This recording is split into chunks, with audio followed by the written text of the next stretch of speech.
ಅಮ್ಮ, ನಿನಗ್ ಗೊತ್ತಲ್ವಾ ದೇವ್ರು ಬಂದು ಪ್ರಸಾದ ತಿನ್ನಲ್ಲ ಅಂತ. ಆದ್ರೂ ಯಾಕೆ ಇಷ್ಟೊಂದ್ ತಿಂಡಿ ಮಾಡಿದ್ಯಾ, ಇಷ್ಟೊಂದ್ ಅಡ್ಗೆ ಮಾಡಿದ್ಯಾ? ಓಹೋ, ನಿನಗ್ ತಿನ್ಬೇಕು ಅನಿಸ್ತಿದೆ ಅಲ್ವಾ ಅಂತ ಒಬ್ಬ ಚಿಕ್ಕ ಹುಡುಗ ಅವರಮ್ಮನ ಕೇಳ್ತಾನೆ. ಅದಕ್ಕೆ ಅವರಮ್ಮ, ಮಗು ಹೋಗು, ಹೋಗಿ ನಿನ್ ಟೆಕ್ಸ್ಟ್ ಬುಕ್ ತಗೊಂಡ್ ಬಾ ಅಂತಾರೆ. ಮಗು ಹಬ್ಬದ ದಿನಾನು ಇದೇನಪ್ಪಾ ಅಂತ ಗೊಣಗಾಡ್ತಾನೆ. ಹೋಗಿ ಟೆಕ್ಸ್ಟ್ ಬುಕ್ ತಗೊಂಡ್ ಬರ್ತಾನೆ. ಓಪನ್ ಮಾಡಿ ಯಾವ್ದಾದ್ರು ಒಂದು ಪ್ಯಾರಾಗ್ರಾಫ್ನ ಶ್ರದ್ಧೆಯಿಂದ ಅರ್ಥ ಮಾಡ್ಕೊಂಡು ಓದು ಅಂತ ಅಮ್ಮ ಹೇಳ್ತಾರೆ. ಮಗು ತುಂಬಾ ಚೆನ್ನಾಗಿ ಅರ್ಥ ಮಾಡ್ಕೊಂಡು ಶ್ರದ್ಧೆಯಿಂದ ಓದ್ತಾನೆ. ಅವರಮ್ಮ ಟೆಕ್ಸ್ಟ್ ಬುಕ್ ತಗೊಂಡು, ಸರಿ ನೀನ್ ಇಲ್ಲಿವರೆಗೂ ಏನೇನೆಲ್ಲ ಓದಿದ್ಯೋ, ಏನ್ ಅರ್ಥ ಮಾಡ್ಕೊಂಡ್ಯೋ ಅದನ್ನ ಹೇಳು ಅಂತ ಕೇಳ್ತಾರೆ. ಮಗು ತುಂಬಾ ಆತ್ಮವಿಶ್ವಾಸದಿಂದ ಸರಿಯಾಗಿ ಏನ್ ಓದಿದ್ನೋ ಅದನ್ನ ಅವರಮ್ಮನ ಮುಂದೆ ಹೇಳ್ತಾನೆ.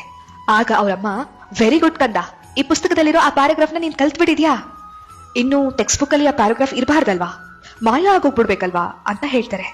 ಮಗು ಗಾಬರಿಯಿಂದ, ಅದೇನಮ್ಮ, ಅಕ್ಷರಗಳವು ಪ್ರಿಂಟ್ ಆಗಿದೆ, ನಾನು ಓದಿದ್ಮೇಲೆ ಜ್ಞಾನ ನಂತಲೇ ತಲುಪುತ್ತೆ ವಿನಃ ಮಾಯ ಹೇಗಾಗ್ಬಿಡುತ್ತೆ ಟೆಕ್ಸ್ಟ್ ಬುಕ್ ಇಂದ ಅಂತ ಕೇಳ್ತಾನೆ. ಆಗ